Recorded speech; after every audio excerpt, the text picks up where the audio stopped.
And a big Thursday welcome into this edition of lcpioneers.com Live, presented by PioStream. We are on Facebook Live 4 days a week, Tuesday through Friday, 11:30 a.m. Pacific Time, keeping you connected with student athletes, coaches, alumni, and members from the Lewis and Clark College community. If you miss the show live, you can always see it on demand, archived, available on youtube.com/lcpios. Well, good morning. I am Ryan Goff. I am the play-by-play voice and director of athletic communications for Lewis and Clark. We are the Pioneers out of Portland, Oregon, an NCAA Division III institution competing in the Northwest Conference against other institutions from throughout Northwest Oregon and the state of Washington, and courtesy of over 430 institutions in the NCAA Division III world, chances for our student athletes to compete on a nationwide scale, and with Lewis and Clark College's superb overseas study program too, chances for student athletes and students alike to go around the world and get a really thorough experiential liberal arts education. It's exciting to move into almost week 20 of our show and trying to do this remotely using every tool available to us to bring our guests in. And we are excited in a few moments to bring in Hall of Famer Amanda Phillips. She is the first ever All-American for Lewis and Clark cross country, women's cross country runner, and was just absolutely stellar in terms of sharing her story during the Hall of Fame induction ceremony last October. So we'll kind of bring that back to you. We'll ask Amanda to kind of recount that for us because it was really neat, and she's continued having running part of her life after Lewis and Clark. So we'll talk to her about what that means as well. I do invite you to get in touch with the show. You can do so in our Facebook Live comments or via email. Our email address sports@lclark.edu. And then we're also available on Twitter and Instagram. You can find us LC Pioneers on both of those platforms too. Perhaps you have a suggestion for a future guest that we can have on the show. I certainly would be eager to hear about that.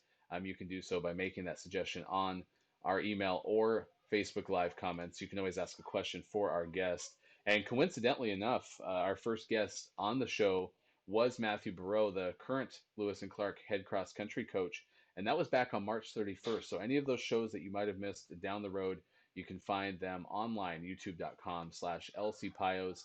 And we're continuing to release information about our incoming recruits on our website, lcpioneers.com. The latest one that we have posted is women's golf. We're anticipating having football, cross country, and women's basketball recruits in the very near future. So excited to share who will be competing for the Lewis and Clark Pioneers during the upcoming 2020-21 academic year. Be sure to check that out at lcpioneers.com. Also, big shout out to our swimming programs, both the men's and women's teams. Head coach Chris Fonts back on the CSCAA Scholar All-America list. That's something that basically the Pioneers have been a mainstay on with Coach Fonts at the helm. It's really neat to see all of the success that our student athletes had academically this past spring, especially given the circumstances, adjusting to taking remote classes and such. So you can see those accomplishments on our website, lcpioneers.com. So with that said, let's bring in our guest for today. Again, Lewis and Clark Hall of Famer, class of 2018, just inducted this last October. We're excited to welcome in Amanda Phillips, former cross country and track and field student athlete on the show. Amanda, thanks for taking time to spend some time with us today, and I hope your summer's going as well as it can be. Let's talk about just kind of the start with Lewis and Clark. What was your path? How did you get to Lewis and Clark? Thanks for having me, Ryan. What was my path to Lewis and Clark? Well, as a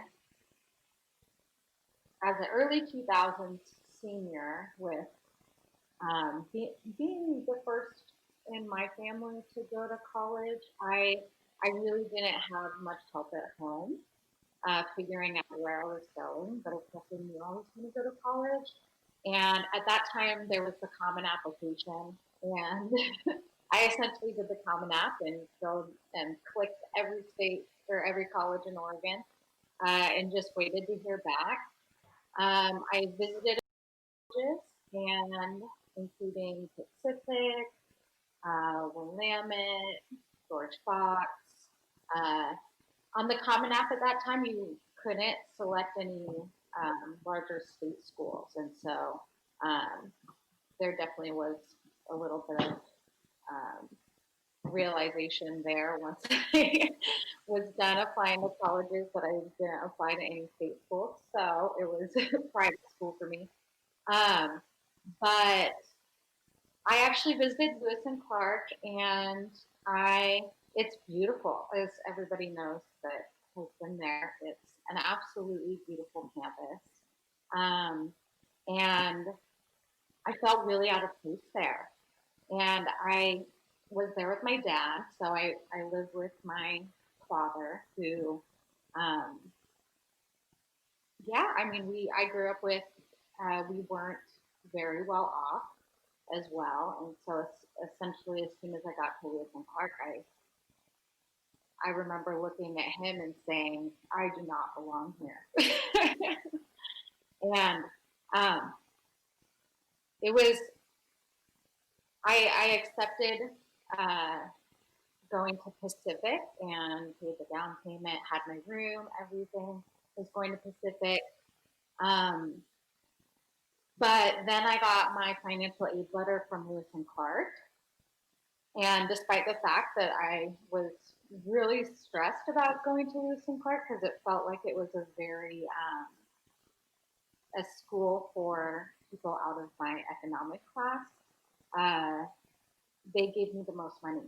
So, and they gave me money via a grant. And I actually called the registrar, and when I got the financial aid letter, I was really, I thought they added an extra zero. And so I called them and was like, did you guys make a mistake? Because this is a lot of money. And they were like, no, it actually, you show that much need. And I was like, oh, I do have that much need. And so I switched I told Pacific that I'm not going to Pacific and switched my acceptance to Lewis and Clark. And,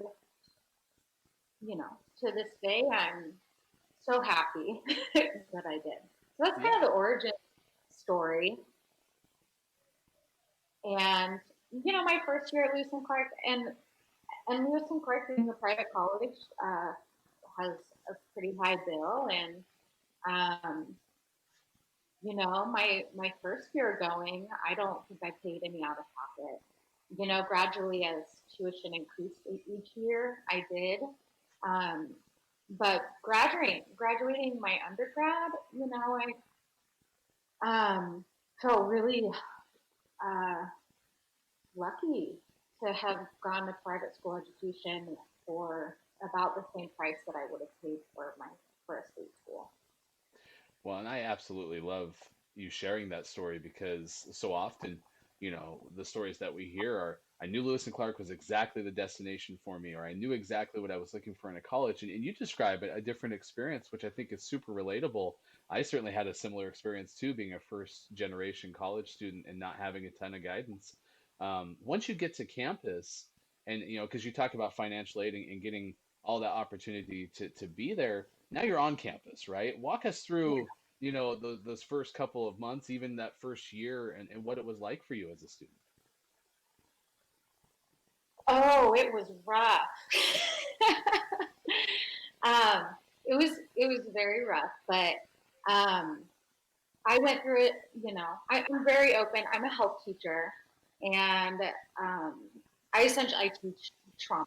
And back when I was in school, we didn't learn anything about how to empower people.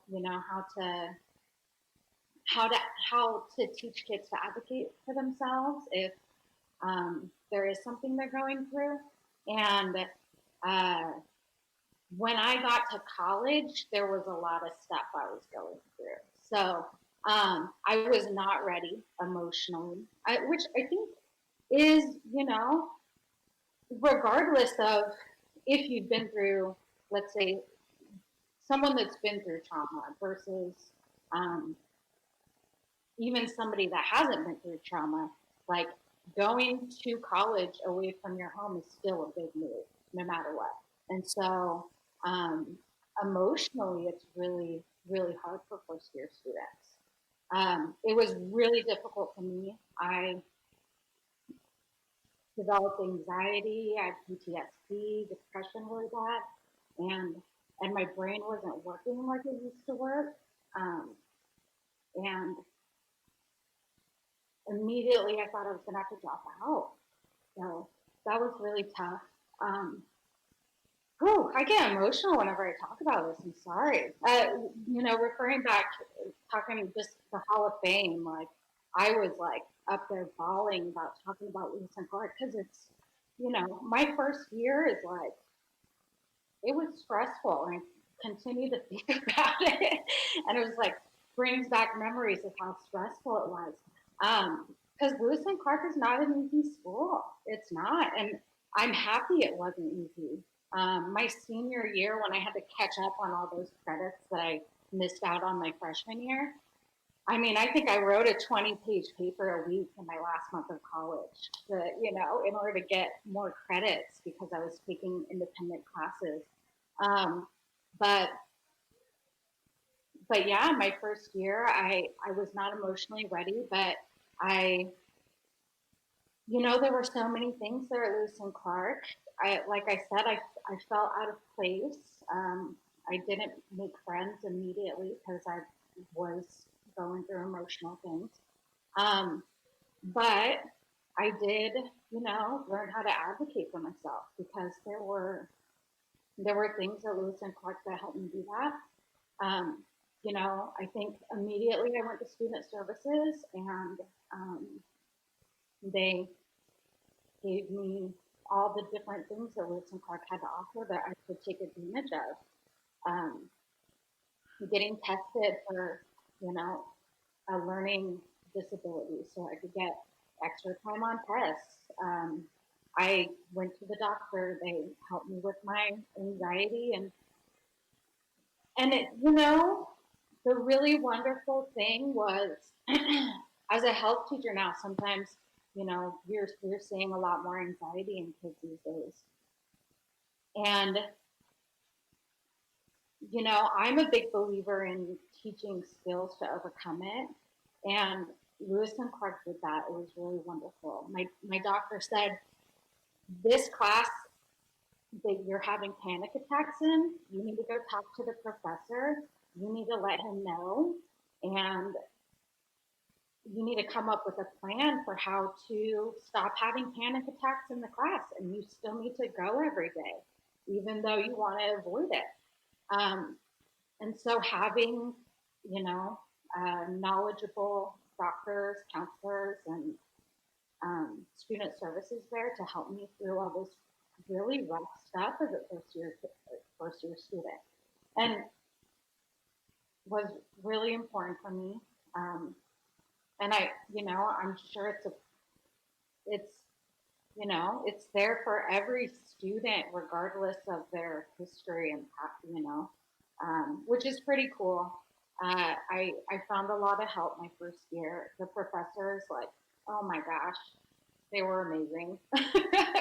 Celia was failing her Spanish class, and um, she was very difficult as a teacher, and I love her to this day. And she was at the Hall of Fame dinner and remembered me, and um, she told me, you need to withdraw your failing, but I better see you next term, and you're not going to fail. And my second year in Spanish, when I got a C minus and barely passed and was the last one taking the test, like, she celebrated with me like so much, like, you passed.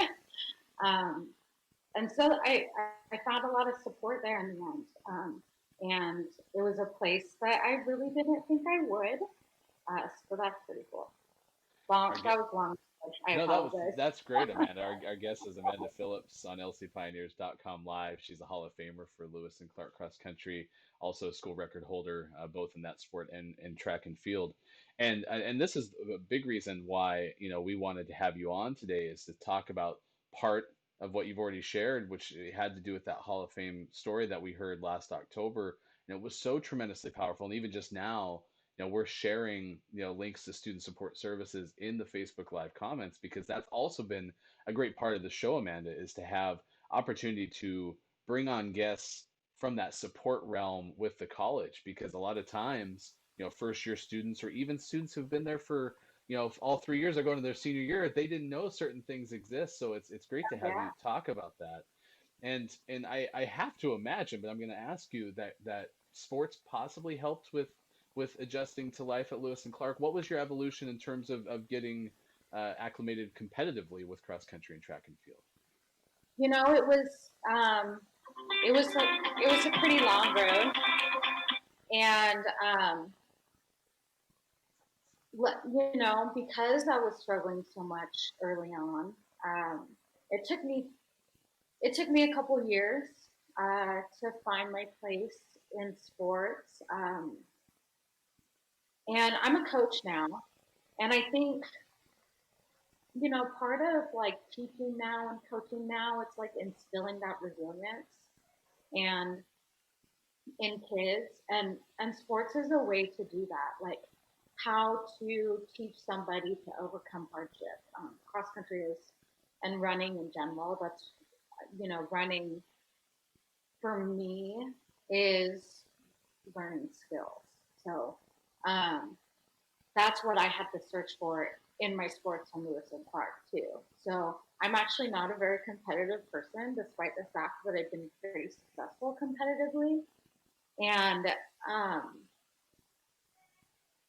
I wasn't doing well my first 2 years of cross country. I So my 6K times were 26 minutes, um, and I was really unhealthy.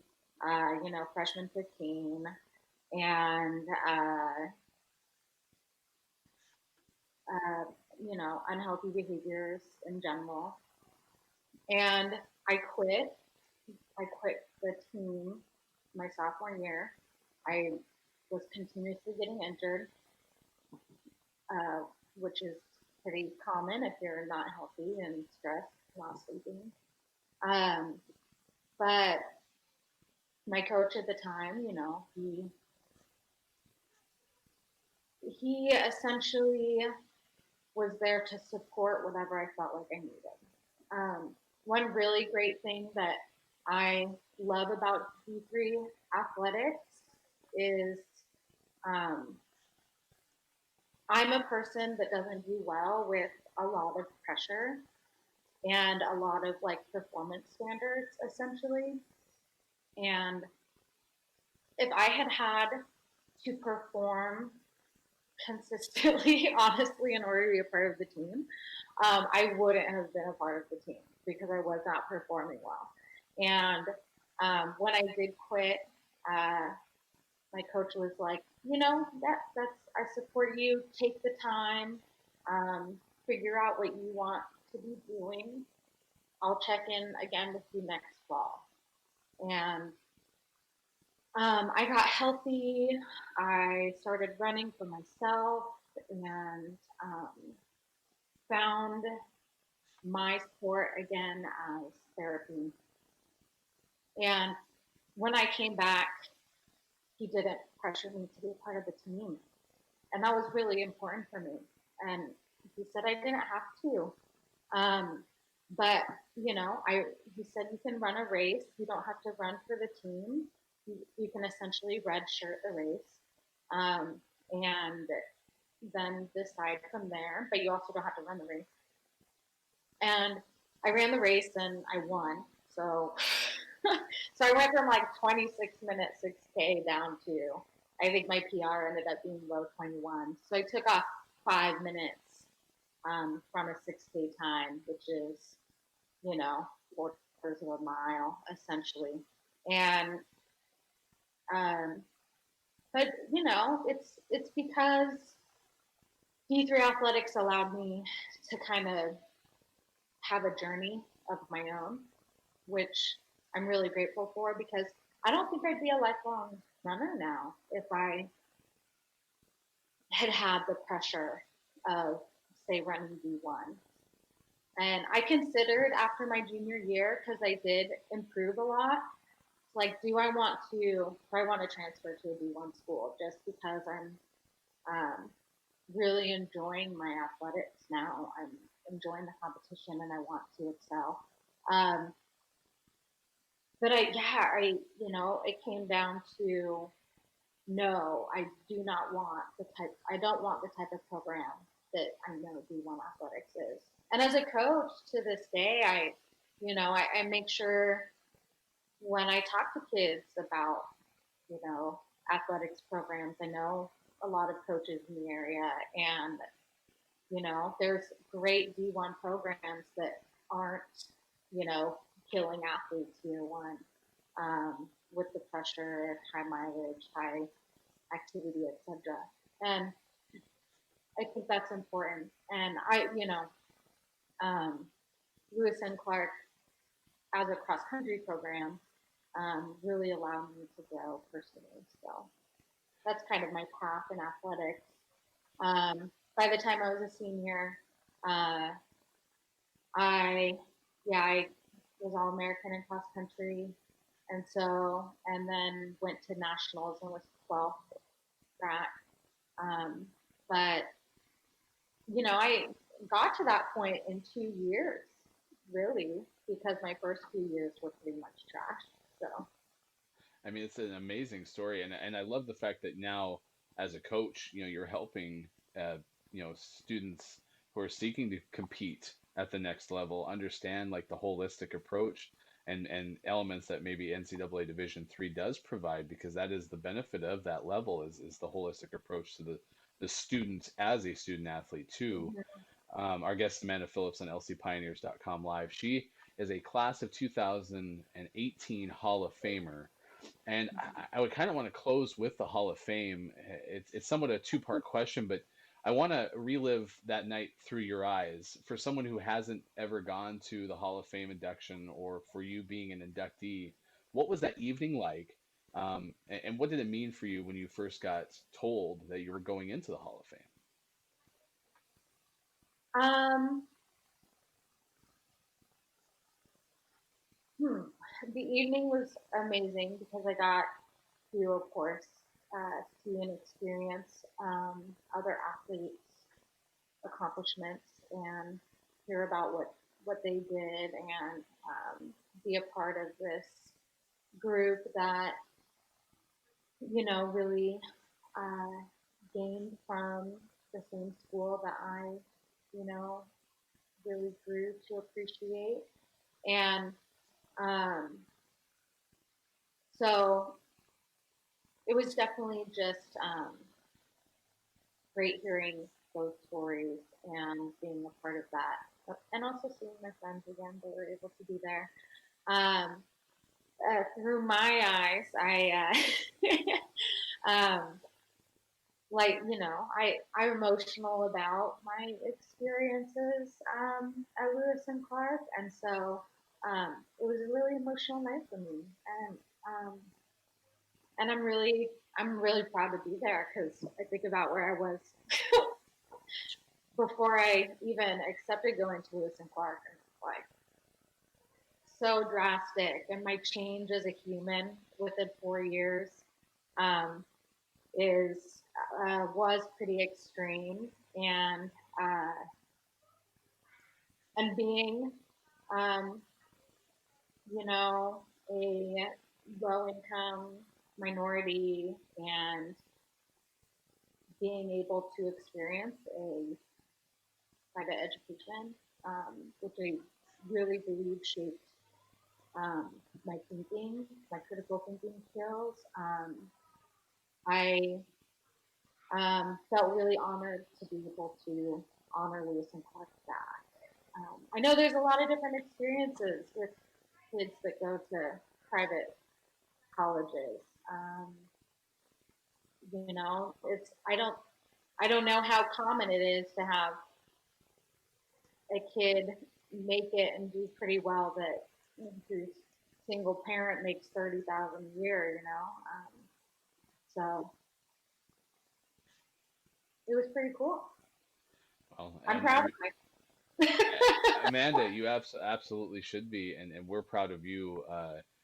also just the you talked about this right in the first sentence. I think you said you're a very open person, and just being willing to be open with us on this platform and a chance to share stories. You know, the downside to a live show, we never have enough time to cover everything. And I was going to bring up, you know, life after LC and running, but the good news is you talked to Coach Barreau about that right before the Olympic trials. So we invite you. We'll link to that interview through our Facebook page down the line.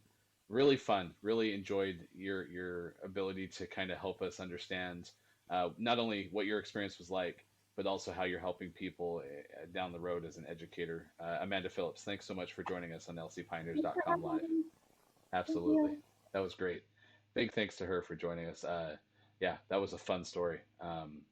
The night of the Hall of Fame, we recorded Amanda's speech as we did all of the inductees that night, and we have those available to us to kind of share down the road. Not of the most superior quality in terms of, you know, audio and video quality, but definitely that was the big takeaway that I heard at the end of that night was all of the stories collectively and how much of a variety there was between the different speakers, different inductees. You know, because not everyone's experience is the same. But one aspect that I believe Lewis and Clark is good at is helping provide support to students or provide experiential opportunities. I use that word all the time because it's one thing to go through a liberal arts program and get the benefits of a liberal arts education on the surface, but Lewis and Clark seems to do a really good job of offering experiential versions of that education. So whether it's through intercollegiate athletics or through things like the Rogers Science Program that we talked about yesterday with Ryan Hayes of men's tennis, or through the Wintram week between semesters provided by the Bates Center for Entrepreneurship and Leadership that we've had many students on the show reference. There's a lot of different areas that offer unique experiences that you can't find at a lot of Division III institutions in the sense that, you know, Lewis and Clark's location right to Portland, just 6 miles from downtown, and the accessibility that that provides. And just being in, you know, a city of 500,000 plus, which Lewis and Clark is the only conference institution to be in that area. So again, we could have talked to Amanda for, you know, a whole hour, and perhaps we'll have her back down the road to talk about, you know, having the opportunity to compete in the Olympic trials.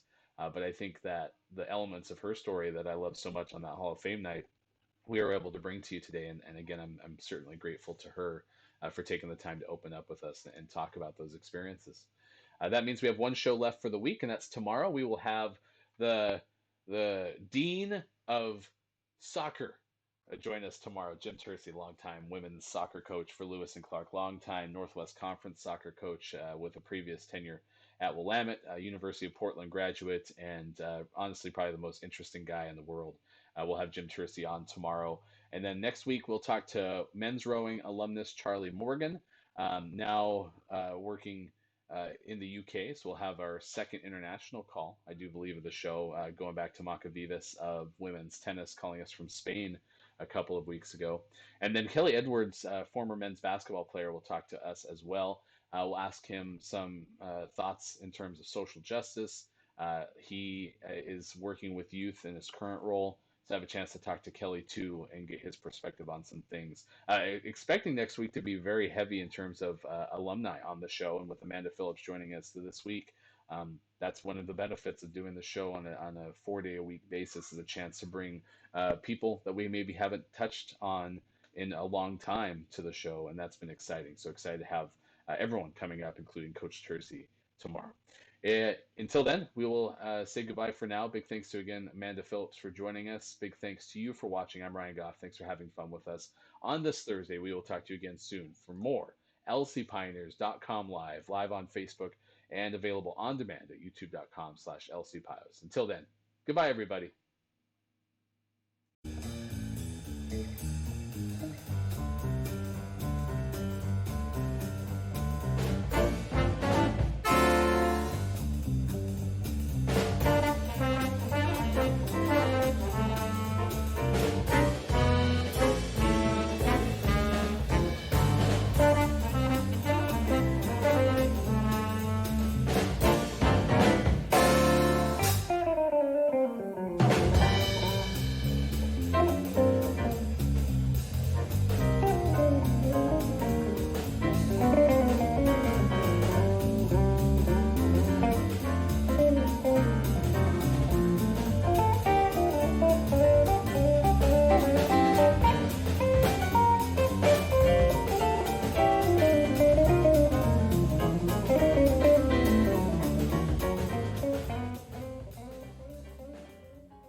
I'm Ann Bentley. I'm an associate professor of chemistry, and in this research group, I supervise the 2 students working in the Rogers program this summer in our lab.